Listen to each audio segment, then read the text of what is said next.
Welcome to FRC Media News for Thursday, February 24th, 2022. I'm Keith Tebow. The City Council gives its approval to build a new diamond, with voters still yet to weigh in. Former City of Fall River Chief of Staff Genevieve Andrade has made another plea deal just prior to her federal trial. And Fall River is looking to get a more accurate count of its homeless population. All this and more coming up. The Fall River City Council voted 6-3 on Tuesday in support of constructing a new Diman Regional Vocational Technical High School.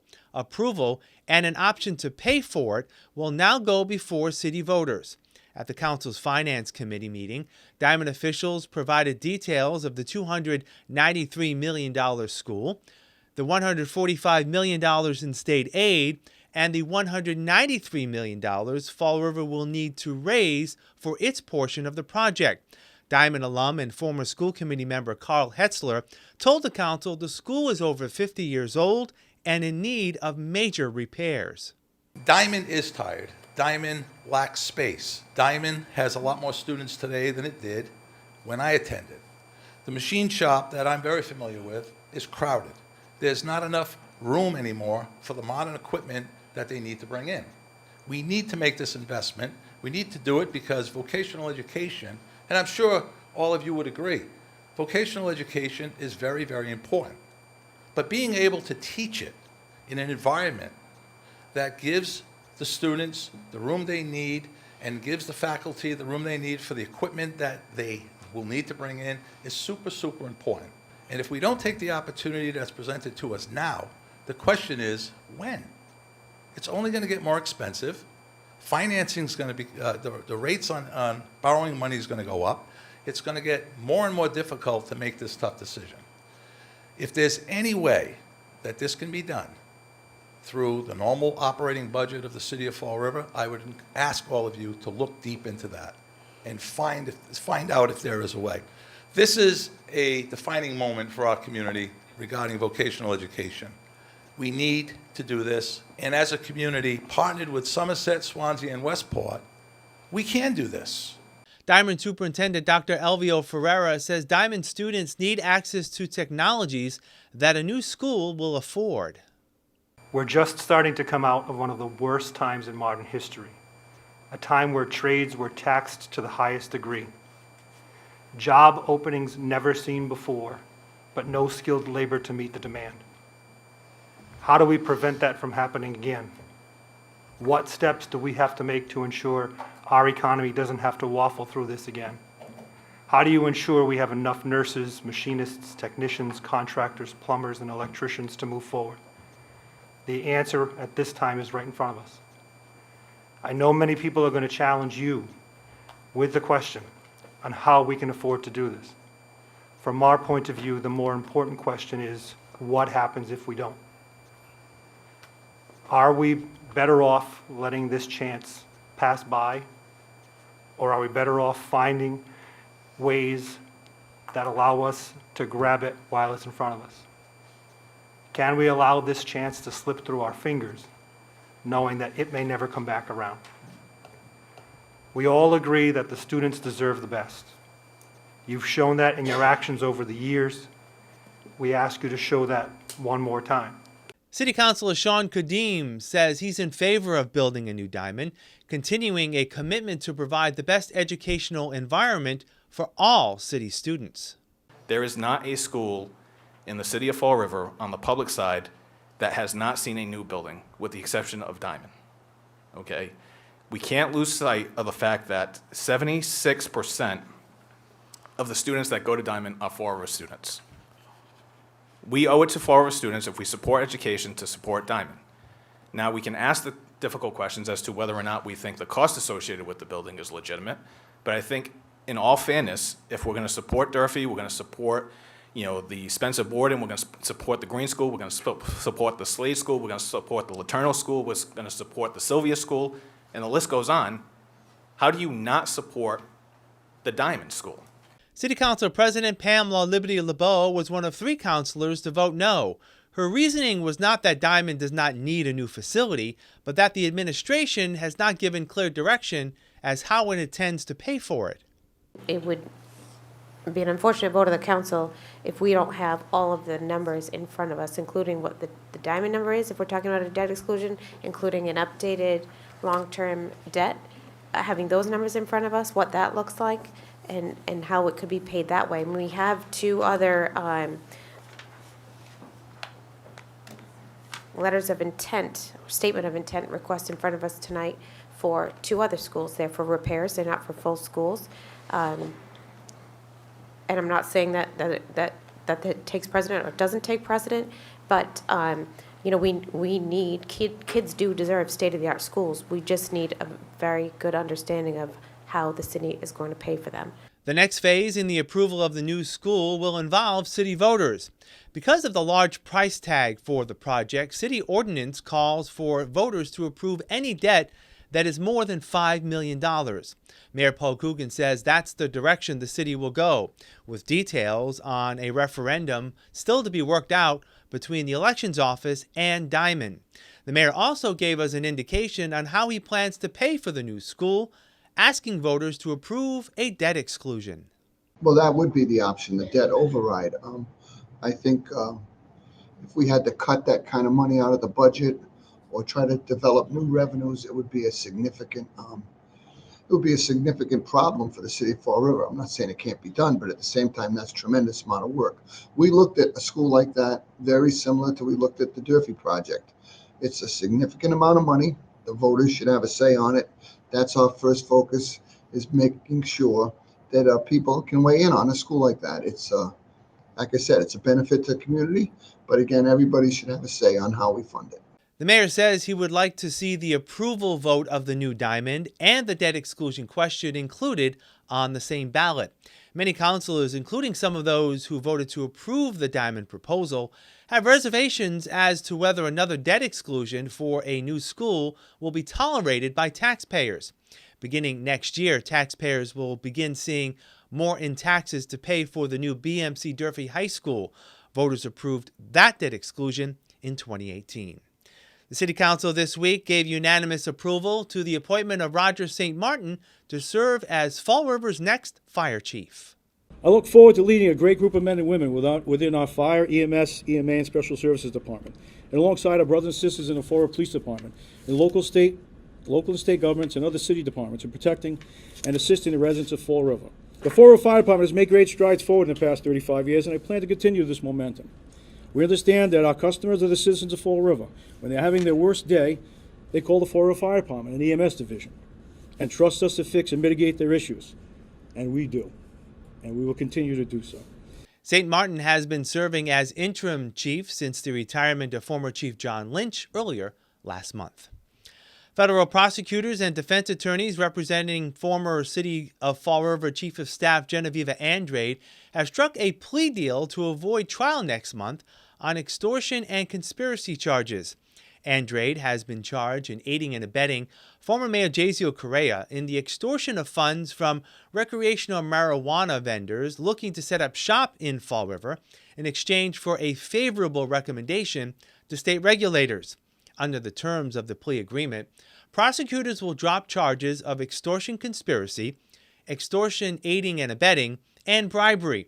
Andrade will agree to plead guilty to a lone count of making false statements to investigators. As a penalty, the parties are recommending that Andrade serve no extra jail time other than time served, pay a fine of $10,000, and a special assessment of $100. From a defense side, the motivation would be, okay, all these other charges are being dismissed, and if we went to trial, the most likely scenario, I think, is that she would have been convicted of this one charge she ends up pleading guilty to, because it's pretty easy to prove. From the government side, it could be that they looked at the weight of the evidence and felt it wasn't that strong, and that they were concerned that they might not be successful on some of the more serious charges. Last year, U.S. District Court Judge Douglas Woodlock denied a previous plea agreement where Andrade pled guilty to all charges and also was to receive no jail time. The judge was looking for a deal that included some incarceration. Attorney Saber says the new deal changes how the judge may rule. What will he do now when he's now presented with another plea agreement? Again, it doesn't involve incarceration. Well, now he may say, for example, well, this is different because the only charge that's before him is lying to federal investigators. The sentencing guidelines are much less severe. And these other charges, having been dropped, deal maybe more seriously with the city and her position as chief of staff, with the extortion and bribery and conspiracy. So he may go along with this plea agreement and be able to distinguish why he said previously that he wanted some level of incarceration, and now he would go along with this plea agreement. Andrade had been set to face trial on March 7th. That date will now be a hearing before Judge Woodlock to rule on the plea deal. The city this week is undertaking its annual count of the homeless population across Fall River.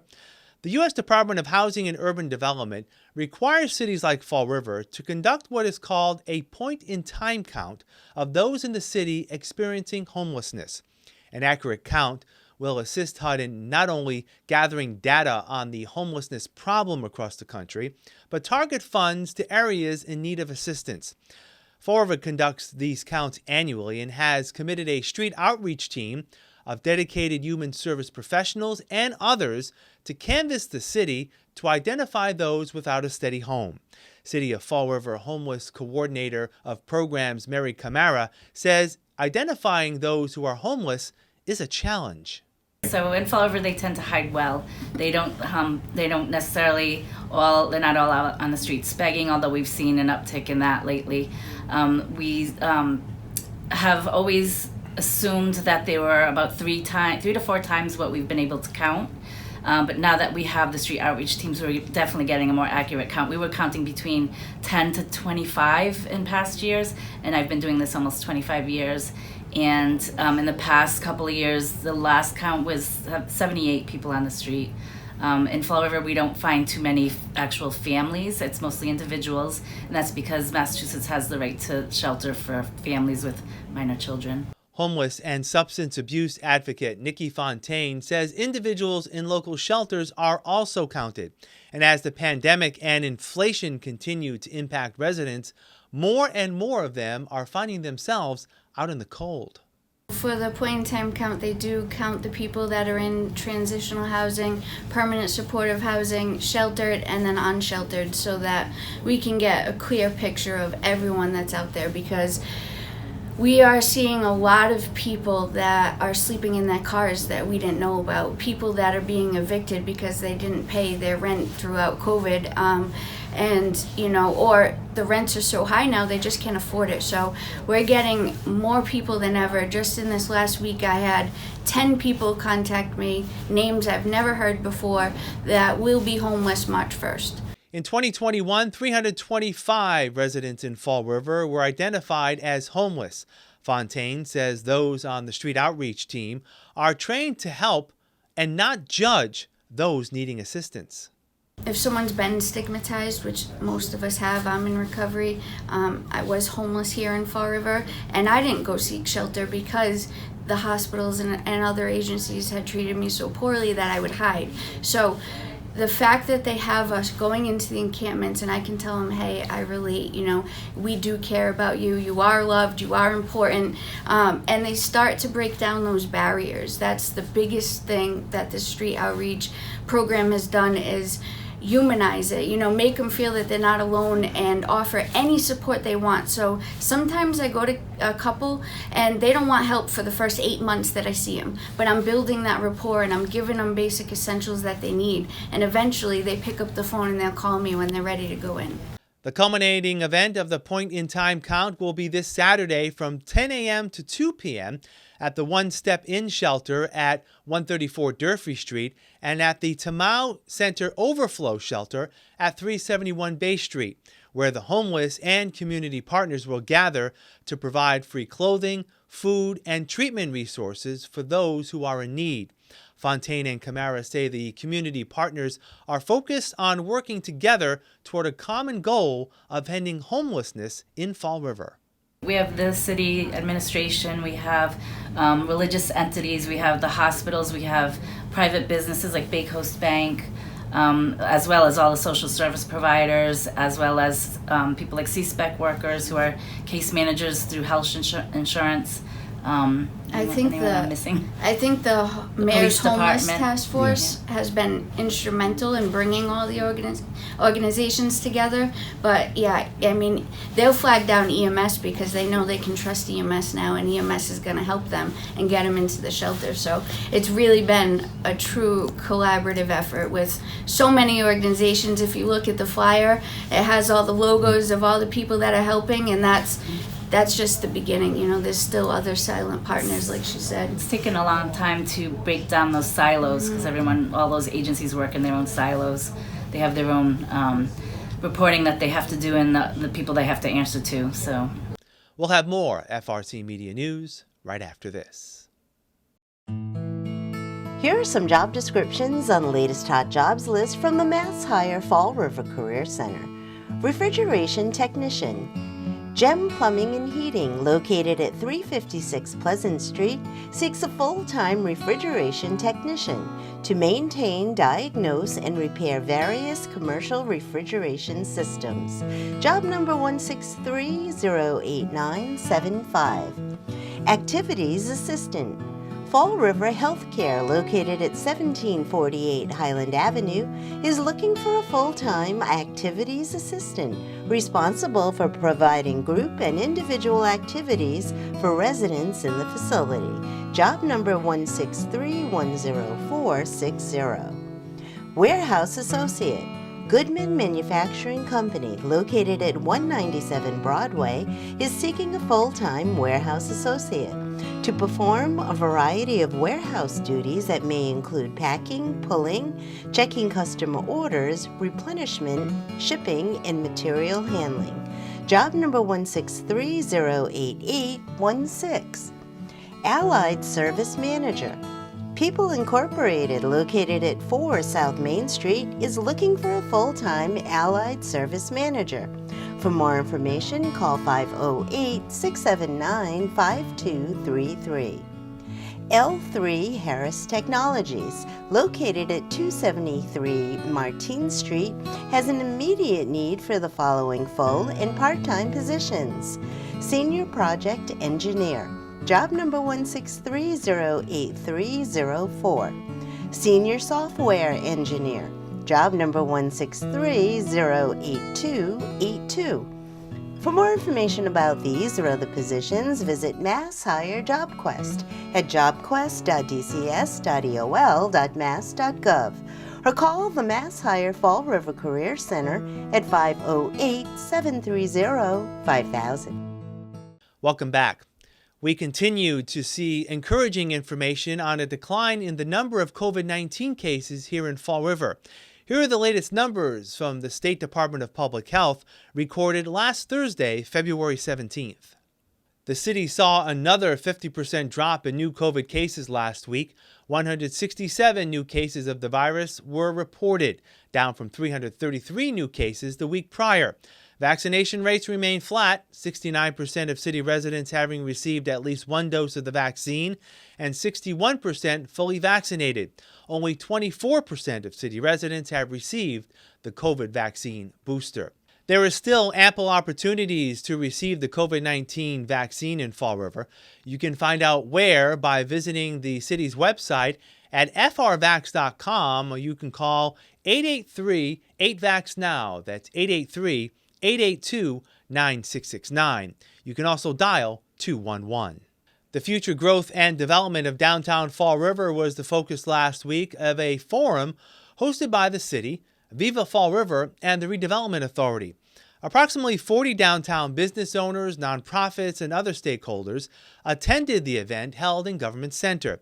The information and planning session is part of the Mass Development Transformative Development Initiative, a project looking at ways to expand development and quality of life opportunities downtown. Patty Rigo of Viva Fall River says the Action Forum sought ideas on how the TDI project can provide small business assistance and develop community programming for downtown. What we were really there to elicit feedback on was the concept and just to start a dialogue on district management. So, having whether it be a volunteer situation or whether it be something more formal like a business improvement district, how do we mobilize resources? How do we get the supplemental services that are going to elevate downtown and put it in a better place for revitalization? And we had business owners speak up. We had, there's somebody, a representative from Rob Roy, and their Taunton campus is actually located in a business improvement district. So their input, Jessica Doucette's input was, excellent. And then we also had Kim Smith there from the United Way of Greater Fall River, and her insight on, just the roles that nonprofits play in the community and the fact that they are the second largest employer in Fall River. And, we tend to forget that is a very important part of the fabric of downtown. It's not just the business, it's the community.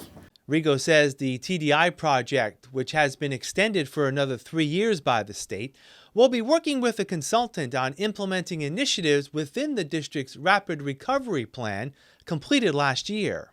We have a timeline, we're creating a work plan, and what's going to happen is we need to form an advisory group of people who want to, discuss the process with us and decide, look at all the information and decide what's best for Fall River. What's best for Fall River might not be best, for another community.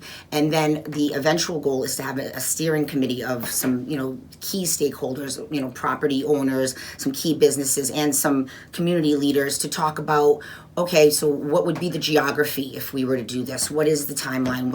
What are the supplemental services that we want? So we're going to be forming, I think it's about a 20-week plan to just kind of continually chip away at this and see, what's next. We'll wrap up FRC Media News right after this. Welcome to Hot Dogs and Cool Cats. Today with us we have Toots. She is about 6 months old. She's a pretty easygoing cat. She does get along with other cats. I believe it's potential that she can live with other dogs.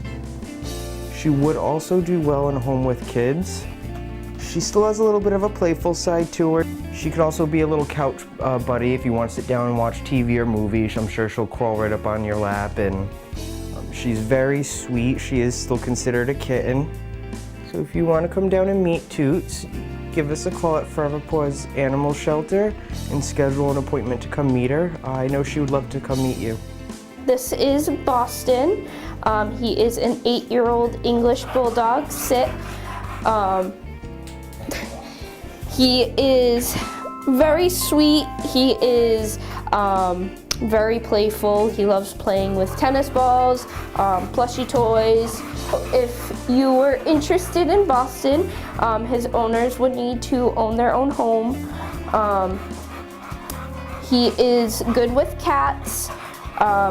His dog socialization is unknown right now, but if you were interested, we would always do a meet with your dog and him. He also would have to go home with children over 12. If you were interested in Boston, you can come over to 300 Lidwin Street in Fall River, which is Forever Paws Animal Shelter. And you can come and meet him. He would love to meet you guys. That's all for this edition of FRC Media News. Please visit our website at frmedia.org for all the latest news and information. FRC Media News airs Thursdays at 6 p.m. and Fridays at 5:30 p.m. For all of us here at FRC Media News, I'm Keith Tebow. Have a great weekend. We'll see you next Thursday.